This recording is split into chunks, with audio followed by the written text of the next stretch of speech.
A long time ago, a Korean Christian TV drama aired a sermon about Pastor Yoon In-soo, who was blind.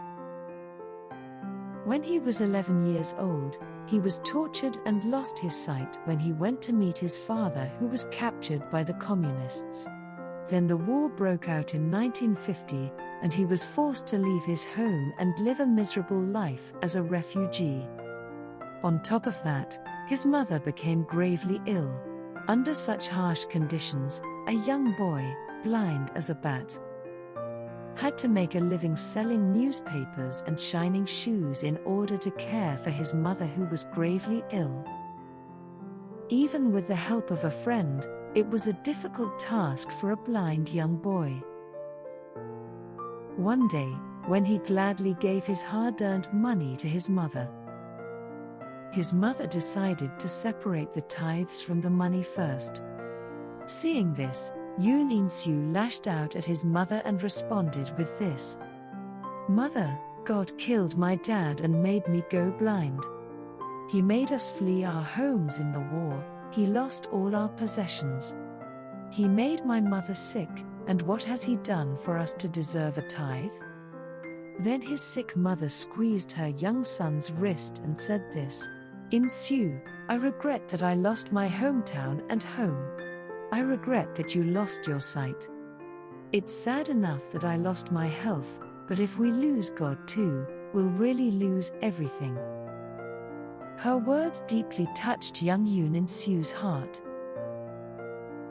He realized that the toughest time is when he have to trust God and rely on Him. He truly accepted the gospel. So he learned Braille, went to seminary, became a minister.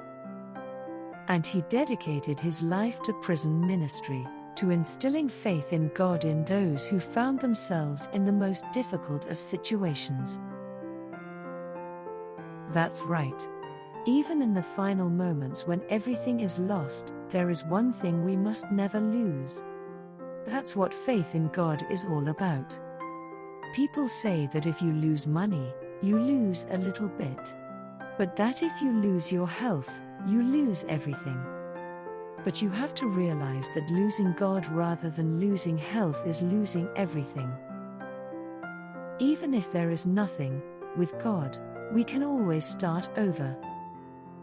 Because God is the creator of the universe, who loves me and is the Father of my soul, who guides me in the path of righteousness. I want you to believe that. Do not be afraid. I have bound you. I have called you by name. You are mine. When you pass through the water, I will be with you.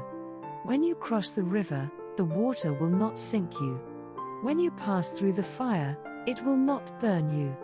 Isaiah 43 verse 1-3. Thank you. I hope that you will always accompany and rely on God, overcome all odds.